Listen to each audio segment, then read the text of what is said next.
Page 86, Folk Song. Another piece in the key of D flat major. Not a lot to say here. The melody's in the right hand. Bring out the melody and watch the phrasing. We want to hear the phrasing and the rest. These are important. It starts with a pickup beat. So we're starting on beat 3. So it's 3, 1, 2, 3, 1, 2, 3. Now, I have a tendency, and don't do this, this is not the way it is. I have a tendency to play that second note in a 2-note slur a little bit short. And no, just don't. Unless it's marked short, staccato or something, don't. Hold that out to its length. 1, 2.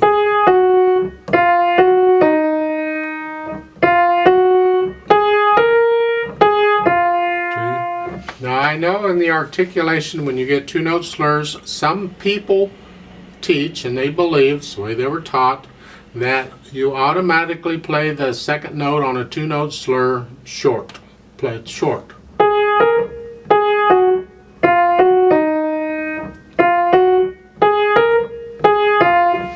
I was taught that's an interpretive thing.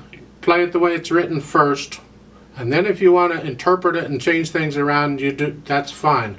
But when you're first learning it, hold those notes out their full value. You've got to be able to do either way. So this is good practice. Second line, going from the second measure to the third measure, there's no slur. Go ahead and play them legato. Generally, if there's no slur marked, you're going to play them legato. But what it means is you have the freedom to do what you want. Really, is what it is. They're not telling you anything. But go ahead and play the legato. Connect those. So, right hand, just follow the slurs, and nothing is staccato on this. Nothing is short. Well, I take that back. In the right hand, nothing is staccato. In the left hand, we have a combination of staccato and legato. Look at the beginning. We have these one chords of staccato, a nice wrist staccato. And go ahead and play these other notes legato. Just connect them.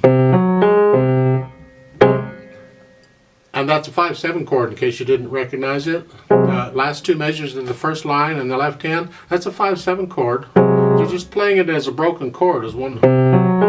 You learn to recognize these patterns, and that helps you in playing this music. It's another reason to know the primary chords. I actually want to do this twice.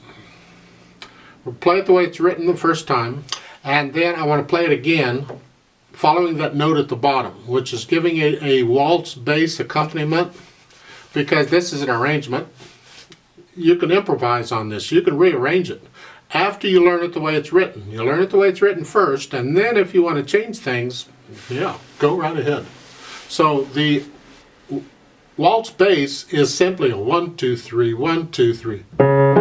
Just take like at the beginning, the one chord. I'm just taking the bottom note and then the two top notes. And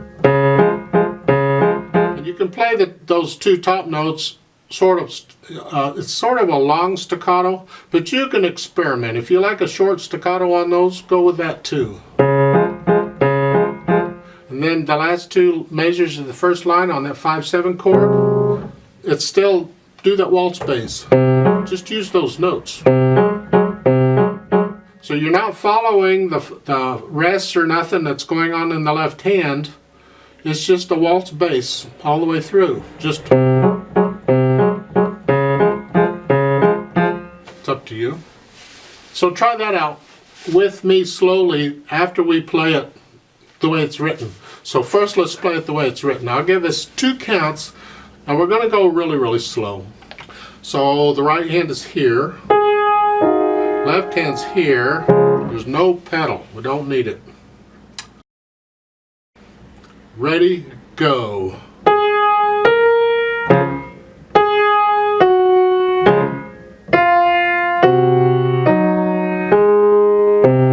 Rest.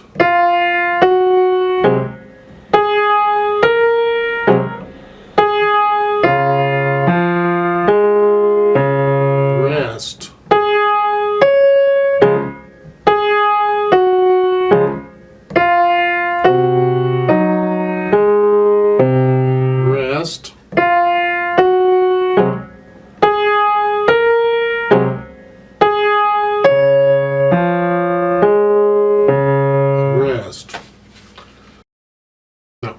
Now let's try this with a waltz bass. Left hand's just going to do a waltz bass throughout. The right hand's going to do what it just did. I'll give us 2 counts. I'm starting out here again. Okay. Ready, go.